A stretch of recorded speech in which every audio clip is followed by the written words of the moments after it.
Thank you very much. I'll start by saying I just spoke with Boris Johnson, and we had a good talk about a number of subjects, and we'll maybe talk about it a little bit later. But we had an extended conversation and some pretty good ideas, I think. They want to see if we could do a couple of things, and they'll be doing certain things for us. I want to also thank the Minneapolis Police Department. They have been so incredible what they've done. Tomorrow we have a tremendous amount of people plan to go. I know the requests have been incredible. So I think it's a great state, and we're going to have a lot of fun tomorrow night. I think a lot of you are going to be with us. And then on Friday night, we'll be going to Louisiana. And there's a big election on Saturday to see whether or not there's a runoff, most likely. And I think we'll do very well. The Republicans are doing very well despite the witch hunt that they have on Republicans. So I just want to thank everybody for being here, coming to the White House on this important occasion. In a few moments, I'll be signing 2 executive orders to expand our record-breaking regulatory reduction campaign that is helping to fuel our incredible economic boom. I guess the stock market's up close to 250 points today, and this is despite lots of trade deals that are getting done one by one. We did a deal with South Korea, big one, really big one, and we did one yesterday with Japan, and that now goes into effect, and it's tremendous for our farmers. As you know, we have China coming. They'll be coming tomorrow. We have the Vice Premier of China coming. So we have a lot of big things happening. We have some tremendous deals under negotiation. So despite all of that, we have a great economy and a great market. Our housing market's on fire, and things are really doing well. You look at Asia, they're not doing well. Look at China's having a hard time at this moment, and I think they'd like to make a deal very badly. And so we have a lot of things that are really exciting, and to be in the midst of negotiating some of the worst trade deals ever made, and to be breaking them up and changing them for the good of the American taxpayer and for our country, and to still be doing so well. We had over 100 record-breaking stock markets, I think in 121 or something. I'll get you the exact number, but many, many days we broke the record, and we continue to do well. And when these trade deals are done and when certain other things that we're doing are done, it's going to be at a level that's incredible. That was the cutest noise. What was it? I heard this. See, I'm used to hearing them. And there's nothing cute about them. So beautiful.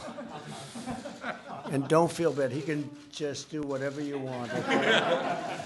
That's a beautiful sound. Today we take bold new action to protect Americans from out-of-control bureaucracy and stop regulators from imposing secret rules and hidden penalties on the American people. We're delighted to be joined on this occasion by Acting Director Ross Vogt, who has really done a fantastic job, Deputy Attorney Jeffrey Rosen. Are you busy enough, Jeffrey? And Congressman Mark Meadows. Mark, fantastic that you're here. Louisiana Solicitor General, I'll be there. Liz Murrell. Where's Liz? I'll see you on Friday. Yes, sir. I don't know if you'll be there, but we have a big crowd, so it's going to be great. Thank you very much, Liz.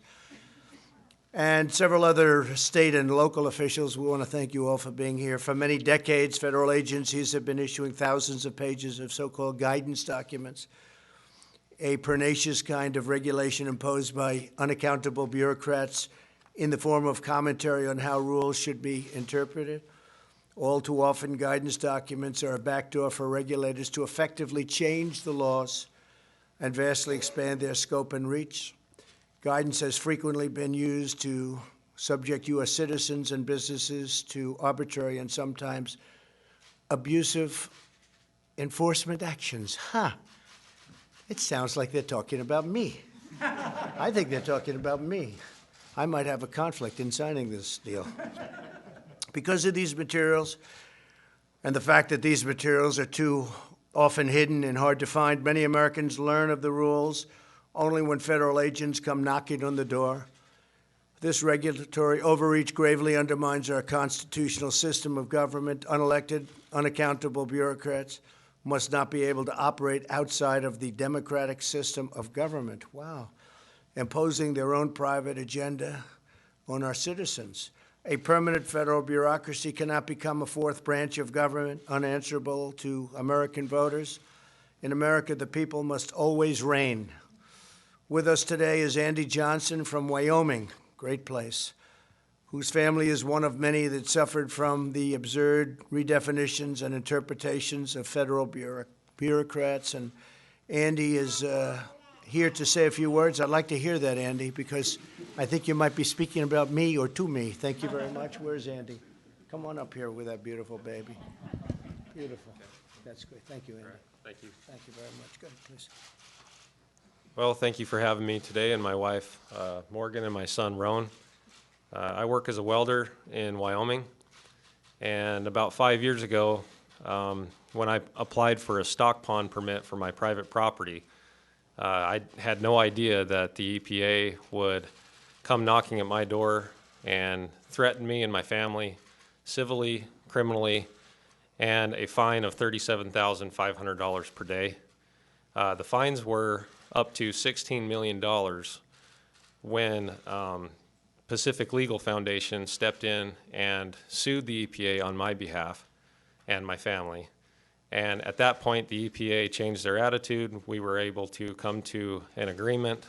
We won our case, but unlike a lot of other middle-class Americans, that's not the case. We could have never fought. The litigation was way, way too expensive. So I'd just like to thank the President today for signing this executive order, which will hold the EPA and other government agencies more responsible for their actions. Thank you. That's fantastic. Thank you.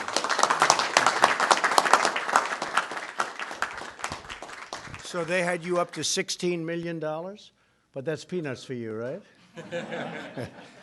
That's great. Glad it worked out, and it's working out even better. We're also joined by Richard Schrock, who was prevented from expanding his business because of the obscure regulatory guidance on a rule from the 1980s, an old rule. And Richard, please come up and talk about it. Thank you. Thank you, Richard. Please. Thank you. Thank you very much. Thank you. Thank you.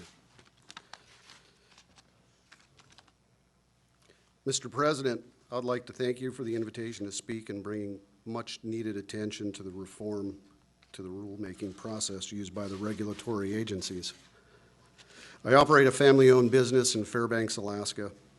We purchased some land for our business about 20 years ago so we could move operations out of town to the new facility and expand our facilities. We've spent the better part of 10 years and over $300,000 fighting with the regulatory agencies over the arbitrary and capricious nature of the Army Corps of Engineers wetland designation and their use of the Alaska Supplement versus the 1987 congressionally mandated Wetlands Manual. This effort does not include the time and energy put forth by the Pacific Legal Foundation on our behalf. I'd like to thank those folks as well. The last straw for us is when we lost our appeal in the Ninth Circuit Court, when they held that the agencies can make the regulations they want and require without congressional approval or oversight. I'm hopeful that the changes made today with this executive order, other landowners will not be negatively impacted as we have. Thank you again for this opportunity. That's great. Thank you, Richard. Well, thank you very much, Richard. You know, you mentioned the Ninth Circuit, so we have a lot of great new judges in the Ninth Circuit, and we're going to be very close to 182 new judges over the next very short period of time. So that'll be, we are in record territory by a lot. So we're going to have 182 new federal judges, not including 2 Supreme Court judges. And I guess we're already at the 156 number, Jeff and Mark. I think we're at about 156 judges now signed and sitting and doing a great job. But we'll be at about 182 before we normalize meetings, retirement, and various other reasons that they leave. And we could average about 40 or so a year from that process. So we'll have probably a very big record number of judges, federal judges in this administration. And I want to thank President Obama for leaving us 138 empty slots, because that's a first. That's a first. I said, how many do we have? He said, sir, you have 138 to 142. I said, you got to be kidding. So I want to thank you, President Obama. And again, Richard, thank you very much for your nice words. When Americans and their businesses are sued by government agencies, they're sometimes not even given an explanation of what they do wrong and how they can fix it. With us today is Kevin Looney, whose company was forced out of business through the terrible practice of a certain way of government handling of things. Not fair, not right. Kevin, please come up and discuss it. Thank you. Thank you, Kevin. Thank you very much. My name's Kevin Looney. I'm a third-generation cattle rancher at the Point Reyes National Seashore in California. About several years ago, we also were the owners of the Drakes Bay Oyster Farm, a sustainable family business where we produced nearly half of all the oysters in the state of California. Wow. In 2014, the National Park Service launched a National Environmental Policy Act process that cost millions of dollars and lasted over 8 years, and the National Park Service forced our oyster farm out of business. And if that wasn't enough for our family and our community, today, the rest of agriculture, which includes about another 24 ranching family farm businesses within the National Seashore, are facing the exact same process. Our fear is that that process could ultimately be facing, and those families may be facing, what the oyster farm faced. And so I'm here, Mr. President, thanking you for calling this meeting together so we can have this discussion. We urge you to continue your good work in following these policies and making sure these federal policies are managed in a way that family farmers and ranchers like us can actually benefit and survive these procedures, and so they're not just for federal agencies that have pre-decided what they want before the process has begun, and for professional litigants that abuse the process. Thank you, Mr. President. Well, thank you, Kevin. Thank you very much. Beautiful job. Thank you. Thank you. And the business, is the business gone now? The business is gone, 20 million oysters destroyed. Wow. They forced you out of business. Yes.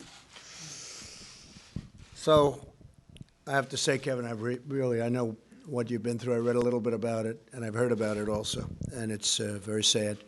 But we thank you both for being here very much. Really, thank you very much.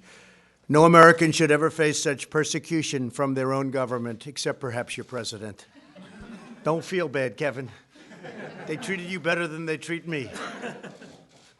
I do believe that's true. I do believe that's true, Meadows. Today I'm taking action to stop it. My first executive order will require agencies to publish guidance documents online so that small businesses and everyday citizens can easily find them. Agencies will have to seek public input on the most important guidance, and the whole process will be closely overseen by the White House. I'm going to have somebody right here in the White House looking at it, Kevin, so this doesn't happen to other people. You're very brave to be here. I really think it's incredible. I really mean it. Americans will no longer be subject to the rules of hidden games that are played on the public. The second order I will sign today will protect American citizens from secret interpretations of regulations, unexpected penalties, and violations of their rights. From now on, agencies will be required to inform individuals about any case against them and respond to their arguments. It will be the agency's duty to fully educate small businesses about new regulatory changes. Today's action is just the latest step in my administration's tireless fight to curtail job-killing, soul-crushing regulations. I want to thank Jeff for doing the great job. The Justice Department worked very hard with all of our people over here.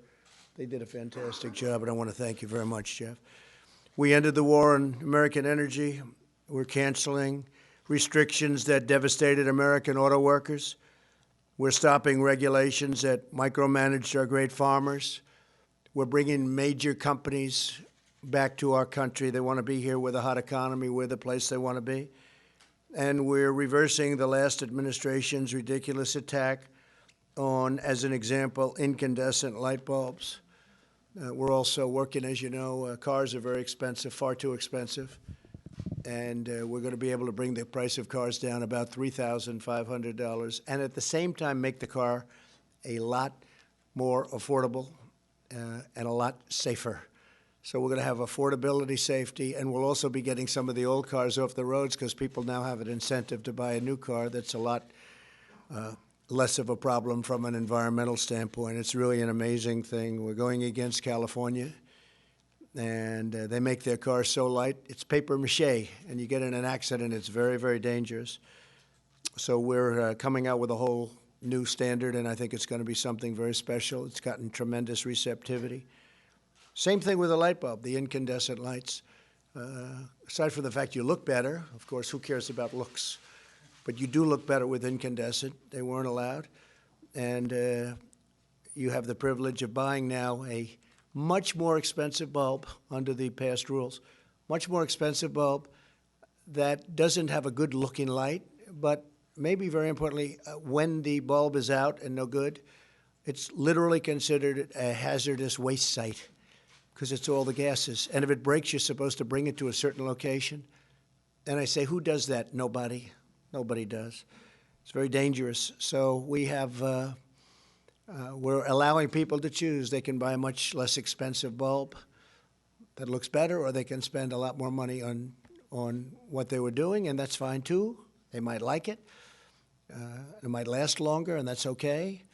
But it is still a hazardous situation when you have to dispose of these things, whereas in the old system you don't have. So we're bringing the incandescent bulb back. For those that want it, we're going to have both alternatives. We like to have alternatives. At the start of my presidency, I imposed a 2-for-1 rule on new regulations, requiring that for every new regulation, 2 old regulations must be eliminated. In the first 2 years of the Obama, Sleepy Joe Biden administration, the cost of regulatory compliance went up by $245 billion. Can you believe that? And in our administration, we've taken it down by more than that. So it's $245 billion up, and we've taken it down by much more than that. According to the Economic Council of Advisors, regulatory reductions will save the average American household over $3,000, think of this, every single year. Thanks to these regulation cuts, as well as our tax cuts and pro-American trade policies, our economy is stronger than it's ever been, stronger than ever before. And that's despite all of these negotiations that we're doing to really make us into something that we've never seen before, meaning fair trade deals. We've created 6.4 million new jobs. Just last month, unemployment reached the lowest rate in over 50 years. The African-American, Hispanic-American, Asian-American unemployment rates have hit record lows. We have more people working in the United States today, almost 160 million people, than at any time in the history of our country. Wages are rising very fast, and twice as fast for low-income workers. The biggest beneficiary actually is the low-income worker. The wages are rising at a rate that we haven't seen in many, many decades. When I first started campaigning, many of you were with me, I used to talk about workers that would make more years ago, 21 years ago, than they made a few years ago, because now it's gone up a lot, but a few years ago, and that have 2 jobs and 3 jobs, and yet they did better 21 years before. With today's executive order, we continue this incredible economic success, and we defend American liberty for generations to come. I would like to now invite Acting Director of OMB, Russ Vogt, to say a few words about the exciting news. And I want to thank Russ for doing an incredible job. And when Russ is finished, we're going to sign the executive orders. Thank you very much. Thanks. Thank you, Mr. President. As a result of your leadership, today we're making a major step forward in the effort to drain the swamp and to get our arms wrapped around the administrative state. We can't do that until we know all of the dark regulatory stealth regulation that is out there. And that's one of the reasons why we're asking all agencies to be putting on their website, on a searchable website, all of these regulations so that we can understand what it is, and anything that's not put up there is rescinded. Secondly, we want to make sure that the American people, families and small businesses, are no longer bullied by their federal government. We've all had to deal with the motor vehicle department down the street from us. Think about dealing with the federal government. It's an entirely different situation, and the people that are here today who have flown in on their own dime to be a part of this celebration can attest to that. We want to make sure that there are no stories ever again of people being bullied by their federal government. And so we're thrilled that you took this on, Mr. President, looking forward to these executive orders. Thank you. Thank you.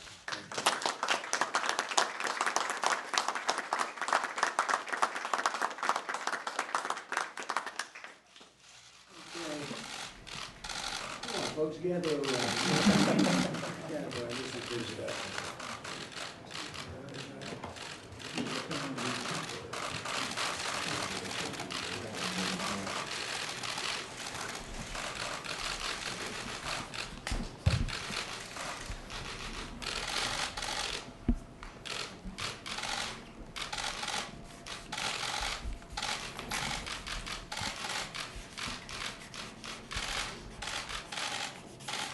Where's Kevin?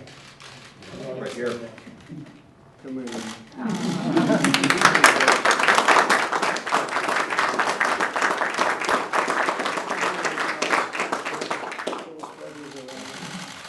think we got plenty to play for everybody, right?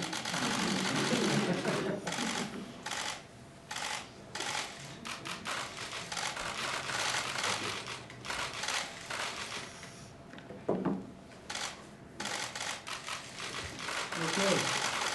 Thank you very much, everybody. Congratulations. Congratulations. Thank you. Mr.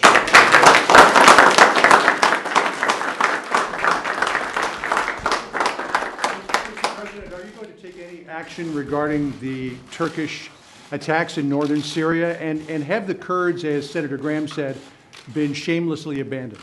So we have no soldiers in the area. We've been talking to Turkey for 3 years. They've been wanting to do this for many years, as you know. They've been fighting each other for centuries. They've been fighting each other for hundreds of years. This has been going on. We were put into this battle, interjected. It was supposed to be a 30-day period, and we've been there for many, many years. And it's time to get out. We're speaking to both sides. We've told President Erdogan how we feel. But we are speaking to both sides, and we're seeing what can be made out of a situation. But we have no soldiers in the area. You know, we're getting out of the endless wars. We have to do it. And eventually somebody was going to have to make the decision. And frankly, we're getting a lot of praise from that decision. People are saying, gotta sometime bring our people back home. We're really serving, and we were serving as a police force. We had defeated ISIS. We defeated the Caliphate 100%. Erdogan and the existing groups of people, including Kurds, but you have the PKK, which is a natural enemy with Turkey, and likewise and opposite. They've been fighting again for many, many years. Their bitter enemies have been always, probably, possibly, always will be. So we are out of there. We've been out of there for a while. No soldiers whatsoever. We are taking some of the most dangerous ISIS fighters out. We've taken them out, and we're putting them in different locations where it's secure. In addition, the Kurds are watching, and if the Kurds don't watch, then Turkey's going to watch, because they don't want those people out any more than we do. But we have taken a certain number of ISIS fighters that are particularly bad, and we've wanted to make sure that nothing happened with them with respect to getting out. And I think we're doing a great job. I think the people of this country, I campaigned on ending the endless wars. We're all over the world fighting wars. Half the places, nobody even knows what they're doing over there. And I feel that we are doing the right thing, and I think the country feels that too. We've had tremendous support outside of the Little Washington area, and even in Washington, people are saying you're doing the right thing. Has to be done, otherwise you're never going to do it. At the same time, we're dealing with both sides. We're going to see what we can do. This morning, you cautioned Erdogan. Since then, it appears as though there have been casualties on the Kurdish side. Are you concerned about escalation, and are you concerned that Erdogan will try to wipe out the Kurds? I will wipe out his economy if that happens. I've already done it once with Pastor Brunson. I'm sure that I hope that he will act rationally. But you do have to understand they've been fighting each other for many, many decades. Actually, for centuries, they've been fighting each other. And it was time for the Americans. We did a great job. We took care of ISIS. We captured 100%. You remember I was thinking, John, of leaving at 97 and 96%, and that last 3 or 4% was the hardest part. And they told me it would take a year to 2 years to do it, and I did it in a month. Remember that? I flew to Iraq, and I met with a lot of great generals there, great generals. They said, sir, we can do it in 2 weeks to a month. And we did it in 2 weeks to a month, and we took it. And in the meantime, we've been watching over a lot with the Kurds, watching over a lot of prisoners, some very bad people. A few in particular very bad, really bad. And some of those people we've already taken. We've taken them out. They should go back, by the way. They should go back to Europe. Many of them came from Europe, but they should go back to Germany, to France, I spoke with Boris Johnson, a couple to UK, some to UK actually, but they came from various parts of Europe. They didn't come from our country, and we did them a big favor, and we said to France, we said to Germany, we said to various countries in Europe, we'd like you to take your people back. Well, we don't want them, we don't want them. How about you taking them? I said, we don't want them either. Nobody wants them. They're bad, but somebody has to watch over them. I said, look, we did you a big favor. You take your people back. You take them back. They're citizens in many cases of those countries, of France, Germany. They didn't want to take them back. I gave them one chance. I gave them another chance. I gave them a third chance, and I even gave them a fourth chance. They didn't want to take them back. Not that I blame them too much. They're used to this with the United States, taking advantage of the United States, whether it's on trade or NATO. They take advantage of the United States. But we think that maybe the Kurds will do a job, and if not the Kurds, we think Turkey will do a job. But we have thousands of people, thousands. I don't know if you know that. We have thousands of captured fighters and thousands and tens of thousands of family members. And we did a big favor to a lot of countries, and those countries didn't want to take them back. So that's the way it goes. Steve? Some of these ISIS fighters escape and pose a threat elsewhere. Well, they're going to be escaping to Europe. That's where they want to go. They want to go back to their homes, but Europe didn't want them from us. We could have given it to them. They could have had trials. They could have done whatever they wanted. But as usual, it's not reciprocal. You know my favorite word, reciprocal. That's all I want. I don't want an edge. I just want reciprocal. And it's not reciprocal, Steve. It's not a fair deal for the United States.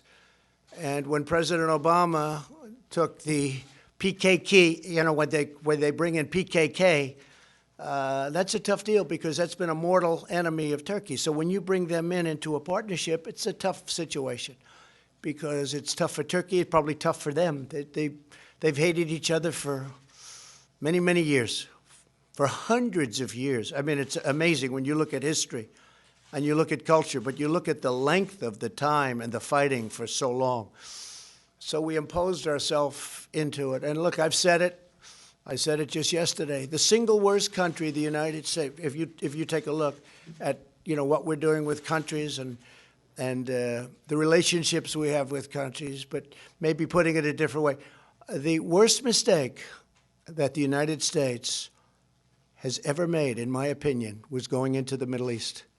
It's a quagmire. We're up to close to $8 trillion, and we're bringing our folks back home. We have great, talented military. We're bringing them back home. Our military has never been stronger, but we're now acting as police. We're policing areas. We're doing jobs that other countries should be doing. We're doing jobs, frankly, that Europe should be doing. We're doing jobs that Russia should be doing, that Iran should be doing, that Iraq, Turkey, Syria should be doing. They should be doing this. We shouldn't be doing it. We're 7,000 miles away. Mr. Graham is talking about imposing economic sanctions on Turkey over this incursion into Syria. What do you think about that? Well, I Would you think it's support okay. that? I've already told that to President Erdogan. Far more than sanctions. I'll do far more than sanctions. Lindsey, and I'd feel differently. I think Lindsey would like to stay there for the next 200 years and maybe add a couple of 100,000 people every place. But I disagree with Lindsey on that. But I will tell you that I do agree on sanctions, but I actually think much tougher than sanctions if he doesn't do it in as humane a way as possible. But I've gotten him to stop for virtually from the first day that I was in office. But they've wanted to fight, and that's the way it is, and they've done it for so long. Yes, go ahead, please. So, what does this humane way as possible actually mean? Well, we're going to have to mean see. We're going to have to civilians? define that as we go along. They want to, if you listen to Erdogan, he wants to have people go back to where they came from, go back to Syria. Right now, he's holding, in all fairness to him, he's holding millions of people. That would be all over the place if he wasn't holding them. So he wants to repatriate. He wants to have them go back into the area that he's looking at. But we'll see. We'll see how he does it. He can do it in a soft manner. He can do it in a very tough manner. And if he does it unfairly, he's going to pay a very big economic price. You said with the letter that you sent up to Nancy Pelosi yesterday, you appeared to declare war on the impeachment inquiry. Can you tell us in your own words why you think it is incumbent upon the House to hold a full vote to authorize an inquiry? And if they were to hold a vote and it were to be positive, would you then cooperate with the inquiry? Well, let me just say that the Republican Party and President, but the Republican Party has been treated extremely badly by the Democrats, very unfairly. Because they have a tiny margin in the House, they have eviscerated the rules. They don't give us any fair play. It's the most unfair situation people have seen. No lawyers, you can't have lawyers, you can't speak, you can't do anything. You virtually can't do anything. And then on top of it, they have a guy named Schiff, and Nancy Pelosi knows all this because she's just as guilty as he is. But you have a man named Schiff, where I had a perfect phone call with the president of Ukraine. I mean, perfect. People read it, but they don't read that. They heard Schiff's version of it. He defrauded the American public. He gave the most horrible rendition, adding his own words. I mean, Mark Meadows is here. I think I can say honestly, Mark, you didn't believe it when you heard it. And Mark's never heard anything like it. And many of the people that we work with, including Democrats, have never heard anything like it. He made up a phone call. He made it up. Because what happened is they spoke about a day too early. They heard a whistleblower who came out with a false story. You know, people say, oh, it was fairly close. It wasn't close at all. What the whistleblower said bore no relationship to what the call was. We have a transcribed call done by professionals. And the call was a perfect call. But Schiff made it up. Then it turns out that the whistleblower was in cahoots with Schiff. Then it turns out that the whistleblower is a Democrat, strong Democrat, and is working with one of my opponents as a Democrat that I might end up running against. The whole thing is a scam. It's a fix. And we wrote a letter yesterday, and probably ends up being a big Supreme Court case. Maybe it goes a long time. I don't know. But the Republican Party has been treated unbelievably badly and unfairly by the Democrats, John. But again, sir, if they held a vote in the full House and the vote were to Well, authorize, yeah, that would sounds okay. you cooperate? Well, we would if they give us our rights. It depends. If they vote and say you can't have lawyers, you can't ask questions, you can't have anybody present, all of these crazy things. And even some of the reporters said to me, it really is an unfair situation. They ask all the questions, and then, for instance, the ambassador who testified was a fine gentleman. He gave great testimony for us. But we don't get to do any of that or show any of that. So they brought out only the couple of negative things, all which were knocked out by his other statements. It was a great witness for us, but if you would have listened to them, you would have said it was a better witness for them. It wasn't. It wasn't even close. He was a fine gentleman. And we saw that, and we said, that's very unfair. Yes? Mr. President, there are reports this afternoon that the Chinese are lowering their expectations for a trade deal. Are you also lowering your expectations for a trade deal? No, I don't think so. I think they feel that I'm driving a tough bargain, but I have to. You know it better than anybody. You do a good job over there. Watch a lot. We are so far down in terms of where we started from presidents that didn't do their job for many years. Since the World Trade Organization founding, China went in 2001 or so. China went in and just ripped off the world. So, and I told that to President Xi. I said, you know, this can't be like a 50-50 deal. Because a 50-50 deal, you're like up there, we're down here. So a 50-50 deal, it doesn't work, right? You got to have a little balance. This has to be a better deal from our standpoint. And I think they fully understand it. One of the really good meetings I had today was with our people on opioids and drugs and fentanyl in particular with respect to your question. And they said that Chinese leadership has a lot of respect for our president. And they are really being much more careful. It's a much different situation. We have some great drug numbers. Now, what is great drug numbers? If you're down 15, 16, 20, 25%, it's still horrible what's going on in this country and in the world. In the whole world, it's horrible. But no, I think they have a lot of respect for us. First time they've ever respected us. I think China has a lot of respect for me and for our country and for what we're doing. And I think they can't believe what they've gotten away with for so many years.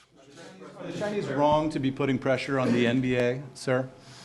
Well, the NBA is a different thing. I mean, I watch this guy, Steve Kerr, and he was like a little boy. He was so scared to be even answering the question. He couldn't answer the question. He was shaking. I don't know. I don't know. He didn't know how to answer the question. And he'll talk about the United States very badly. I watched Popovich, sort of the same thing, but he didn't look quite as scared, actually. But they talk badly about the United States, but when it talks about China, they don't want to say anything bad. I thought it was pretty sad, actually. It'll be very interesting. Excuse me? Are you okay then with the Chinese government pressuring the NBA over Hong Kong? They have to work out their own situation. The NBA's, they know what they're doing, but I watched the way that, like, Kerr and Popovich and some of the others were pandering to China, and yet to our own country, it's like they don't respect it. It's like they don't respect it. I said, what a difference. Isn't it sad? It's very sad. To me, it's very sad. John? Mr. President, Joe Biden came out for the first time today and said you should be impeached. Your response? Well, he's falling like a rock. We have him on tape with corruption. I mean, he's getting the prosecutor for, I guess, John, it was $2 billion, saying we're not going to give you the $2 billion or whatever the amount was unless you get rid of this prosecutor. And then he goes, lo and behold, the prosecutor was gone. And that was the prosecutor. Excuse me, John? $1.2 billion. $1.2 billion. Not a lot of money. And then his son takes out $1.5 billion from China. And by the way, the $50,000 a month that he was getting from Ukraine looks like it's $168,000 split among him and somebody else, his friend. And also there's a payment of about $3 million to his son. His son just got thrown out of the Navy. So Biden is dropping like a rock. I don't think he's going to make it. I didn't think he was going to make it for a long time. I don't think he's going to make it. And I guess this is one way he can do it. You know, he didn't say that until right now, and he sees what's happening to him. I guess he's no longer the front runner. But look, I feel badly for him because I know he's going through a lot. He's been hit, and he's been caught red-handed. I mean, here's a man who is on tape saying exactly what he's going to do in terms of corruption, and he gets away with it. If that ever happened to a Republican, they'd be getting the electric chair right now. They'd be right now being walked into the electric chair. It's a whole different standard. What Joe Biden said on tape, this isn't like, gee whiz, we think. What he said on tape, and the fake media doesn't want to play the tape. They hardly play it. So I feel, you know, that it's too bad what's happened to him. He's sinking and his campaign's sinking. But he walked away with hundreds of, I mean, you look at the kind of numbers. His son, who is at best incompetent, got thrown out of the Navy. I don't even want to say why. A subject that we just discussed. I don't want to say why. but he gets thrown, and all of a sudden he's making a deal with Ukraine where they're getting $168,000 a month between the two of them. $168,000, and he gets $3 million payments, and all of this money coming out, and the kid has no expertise in energy, and it's an energy company. He has no expertise. You and I both know much more than he does, John. And then you walk into China, and a couple of days later, 10 days later to be exact, he gets $1.5 billion out of China, and he's got no expertise. And I have friends that are the smartest people on Wall Street. I said, is that possible? They say, no, it's not possible. It's a pretty sad situation. Please. I just want to clarify something you said earlier. If Pelosi holds a vote on the floor on impeachment and commits to the rules of previous impeachment proceedings, you'll participate in that investigation? Yeah, if the rules are fair, because I don't know exactly your definition. If Republicans get a fair shake, because the Republicans have been, look, we were very nice to them. When Paul Ryan was the Speaker, he really wouldn't give subpoenas. And I'm not saying good, bad, or indifferent. Here's a man that knows it very well. They'd go in with all of the corruption that you've been reading about and all of the things that they did wrong with Comey and all of these people and all of the things they did wrong. When we wanted a subpoena, meaning they wanted a subpoena, it was very hard to get it, and I'm not sure he ever even issued a subpoena. And Nancy Pelosi issues subpoenas, come on in and get them, gives them to Nadler, gives them to Crooked Schiff. I mean, this Schiff is one crooked guy. The guy made up my phone call. Think of it. In the United States Congress, he made up my phone call. And I've had people that said, I didn't like the way you talked to the Ukrainian president. I said, did you read my speech? No, I heard Schiff, Shifty Schiff. I heard Schiff. I said, that's how I said. I said, well, let me see what he said. A lot of people saw that. And frankly, I think if it wasn't for me, I don't know if anybody would have even noticed and called him out. He took my really, believe it or not, congenial and gentle words, and he made me sound like a tyrant. It's a terrible thing. He defrauded the American public. I mean, honestly, I don't know what can happen, but there are those that say he should be prosecuted for what he did. He should certainly be impeached, but he should be prosecuted for what he did. And I think he's a very bad leader of this movement. Yes, please. On the phone call, there's a new report out today that the whistleblower says a White House official came to him and said you committed a crime on that call. Did any White House official express any concern to you or speak to you about that phone call? It's all a big con, don't you understand? Look, the phone call, you have it. It's the transcript. That's why they keep saying, oh, the whistleblower said this and that. What happened is if they would have seen the transcript early, they wouldn't have had a whistleblower because he wouldn't have said there was nothing he could say. All you have to do is read the transcript, very calm. And what's even more important than the transcript in a certain way, although I think the transcript is the most important because it was really plain vanilla. No emotion, no nothing. These are crooked people that are doing. These are Democrats headed by a Democrat lawyer, a big Democrat lawyer. This is a con job. This is a con being perpetrated on the United States public and even the world. And the world is watching, and they get it better than a lot of other people. It's very interesting. But a poll just came out today. Very small people want to see something, even though I only get negative press from you people. Not you necessarily. But that's the way it is. So I say this, look, all you have to do is read the transcript. But you know what's almost as good as the transcript, I think, is the Ukrainian president saying he didn't even know what they were talking about. No pressure. The foreign minister of Ukraine saying, no, it was a very normal call. There was no pressure at all. What is bad is when you see all of the elements, when you see that Schiff saw the whistleblower, when you see what the whistleblower said about the phone call, and it was totally different. He made it up. And I don't know why a person that defrauds the American public should be protected, okay? Your administration tried to bury that transcript in extra Well, that level. I don't know. Again, I'm not a lawyer. I can say this. I assume it was for leaks. I have no idea. I'm just answering. Because this city is like the leaking capital of the world. If you want to get something out to the press, all you have to do is hand it to somebody in Washington. So I assume it was for leaks. I mean, I've read that, and it doesn't seem like a big deal. What is a big deal? I think they're probably trying to protect it from leaks. But here's the other thing. We gave that transcript over almost immediately. It wasn't like we waited till now. Till now would be immediately, because it's only been doing it for 3 weeks. We gave that transcript up almost immediately. And you know, when I heard Schiff's phony version, and when I heard what was being horribly said by this so-called whistleblower, and I'd like to find who is the person in between the whistleblower and hearing about the conversation. The conversation was, I think, a perfect conversation.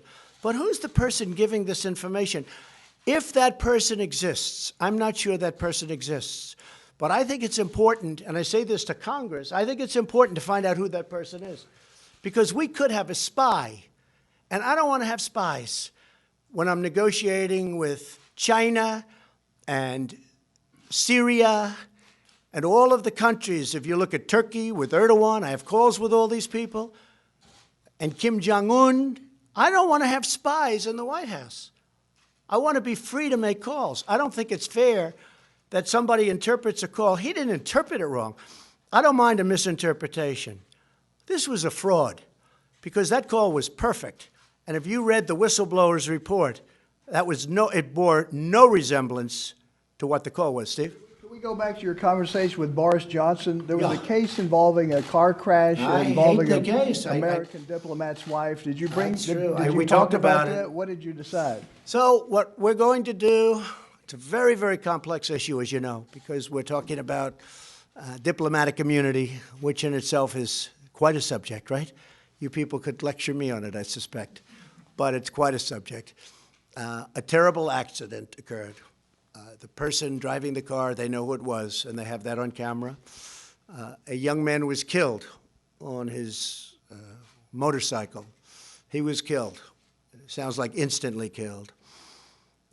The woman, through diplomatic immunity, left the UK, came back to America.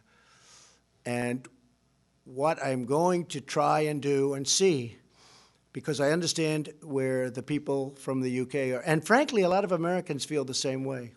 I was telling Boris, we have a lot of Americans that, you know, they side on the fact that, you know, you have two wonderful parents that lost their son, and the woman was driving on the wrong side of the road. And that can happen. You know, those are the opposite roads. That happens. I won't say it ever happened to me, but it did.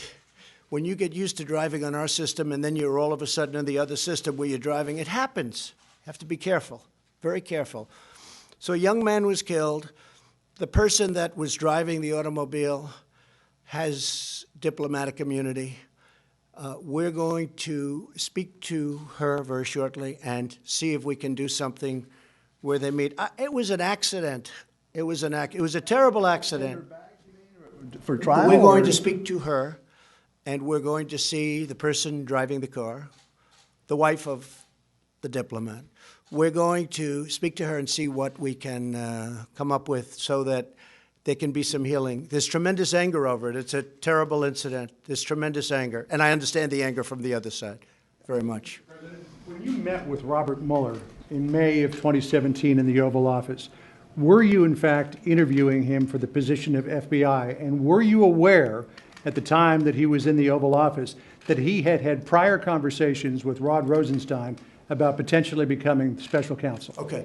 To your second question, absolutely not. I had no idea that he was doing that.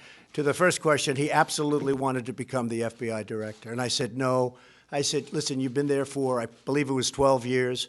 And I said, no. And it has since been proven that I was right. Plus, we have witnesses to it. I interviewed numerous people that day. And he was one of the numerous people making a decision ultimately. But he was one of the people. I said no, nicely, respectfully. Did you speak to him about a potential conflict of interest because of the dispute he had with you over the Gulf membership? I knew about it. We didn't speak about that because I wasn't going to accept him. That may have been one of the reasons I said no. Who knows? But I did have conflicts of interest with Robert Mueller. We had a business dispute. I thought we had, as you know, 3 basic conflicts of interest, and none of them were very good. But we had a business dispute.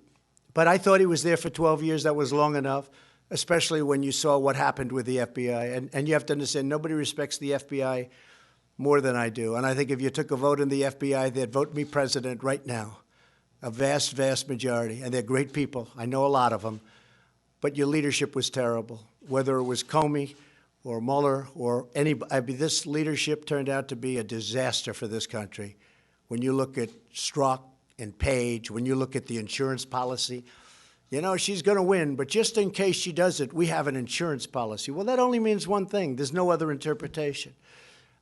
So when you look at that, no, Robert Mueller wanted a job to be the director, and I turned him very nicely, respectfully down.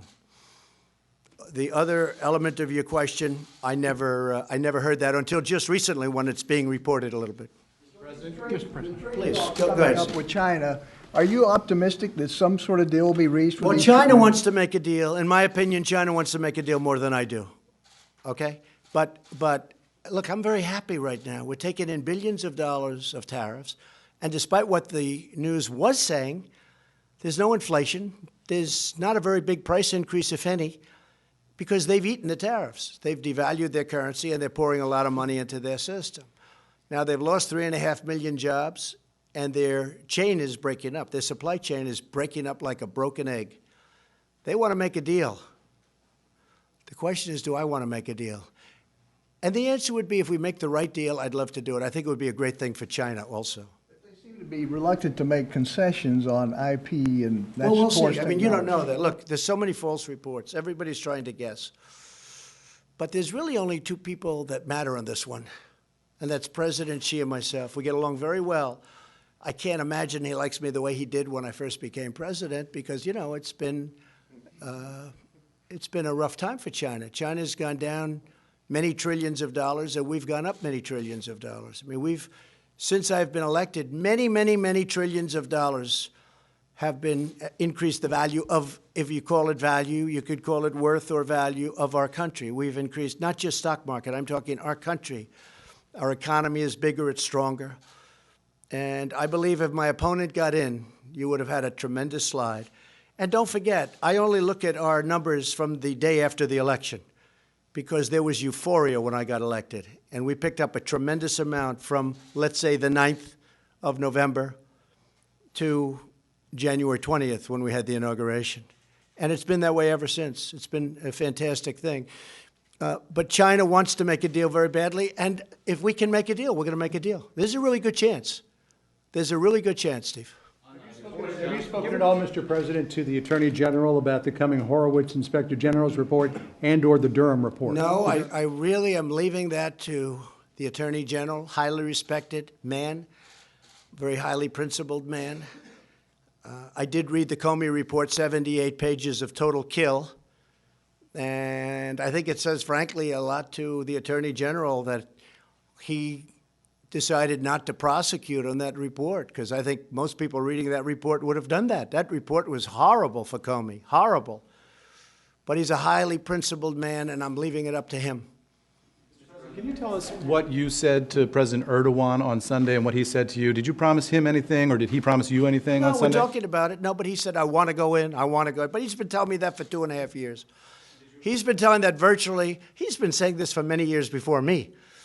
And, you know, he's ready to do it. They've been, again, fighting for so long. They've been fighting for so many. This is like Israel and the Palestinians, okay? There's only one difference. Maybe the hatred's even greater. Is that possible? Maybe not. But this is a very, very serious hatred that's come over many years. Yes, sir. Mr. President, the Kurds helped the U.S. defeat ISIS, and by allowing this offensive, is it going to be more difficult in future times of need to develop alliances? No, it won't be. It won't be at all. Alliances are very easy. But, you know, our alliances have taken advantage of us. If you look at how much money we spend on NATO and how much money countries from Europe, who are really a much bigger beneficiary than we are, okay? You know, they're there and we're here. We're many miles away.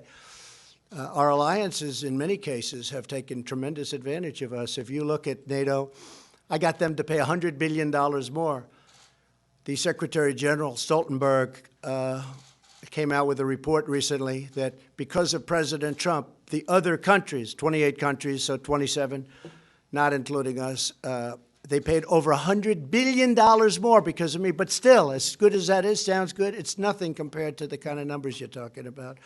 So I'm very happy with that, but the United States is paying over 4%, and Germany is paying 1%.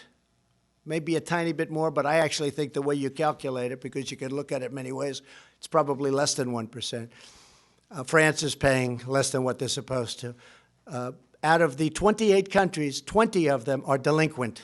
You know what the delinquent means? That's an old real estate term. He's delinquent with his rent. They're delinquent with their payment. They owe us a tremendous amount of money, and they never pay us back. Because if Germany doesn't pay, they don't add that up. They just say, oh, that's okay. Then they don't pay again. Then if you go back that way, like the old-fashioned way, you don't pay and you owe it. But they don't pay, and they just go into the next year. They owe us hundreds and hundreds of billions of dollars. So no, I don't look at it that way. Now, the Kurds are fighting for their land, just so you understand. They're fighting for their land. And as somebody wrote in a very, very powerful article today, they didn't help us in the Second World War. They didn't help us with Normandy, as an example. They mentioned names of different battles. They were there, but they're there to help us with their land. And that's a different thing. In addition to that, we have spent tremendous amounts of money on helping the Kurds in terms of ammunition, in terms of weapons, in terms of money, in terms of pay. With all of that being said, we like the Kurds. Now, you have different factions in there. Again, you have PKK, that's a different faction, and they worked with us. It's a rough group, but they worked with us. But we've spent a tremendous, and they're fighting for their land. So when you say they're fighting with us, yes, but they're fighting for their land. Now, if we go on the theory that some of the folks in Washington go by, who all do very well with the military-industrial complex. I mean, you know, the military-industrial complex, take a look at Dwight Eisenhower. He had it figured right many years ago. It's got tremendous power. They like fighting. They make a lot of money when they fight.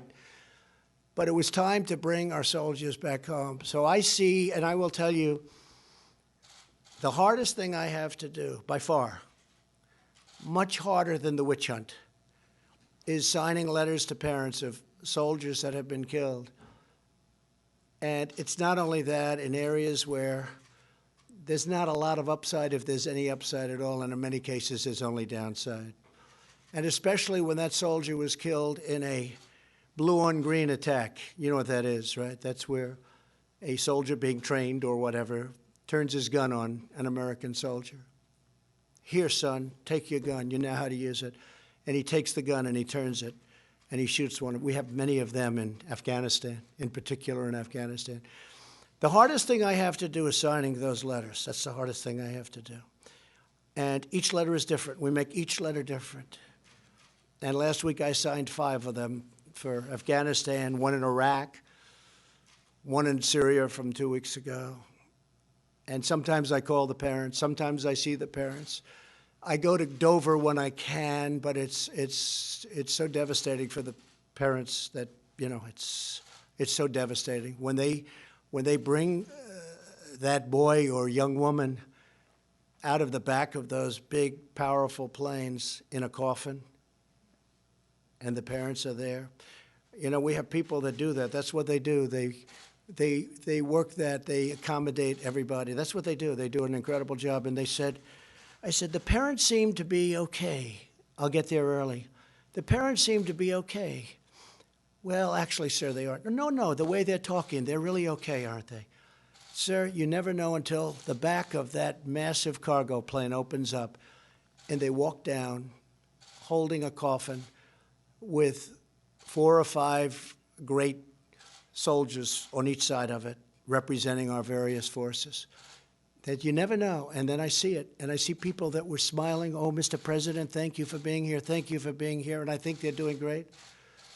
And then 20 minutes later, we'll be outside when that big plane pulls up, and that door comes down, and they are walking the coffin with their boy inside this coffin with an American flag over the top, and they're walking that coffin down this ramp. And I've seen people that I thought were really incredible, the way they would I didn't even understand how they could take it so well. Scream like I've never seen anything before. Sometimes they'll run to the coffin. They'll break through military barriers. They'll run to the coffin and jump on top of the coffin, crying, mothers and wives crying desperately. And this is on these endless wars that just never stop. And there's a time and there's a place, but it's time to stop. And just to finish, last Friday I went to Walter Reed, and I gave out 5 Purple Hearts to incredible young men, in this case, all men. And they took a beating.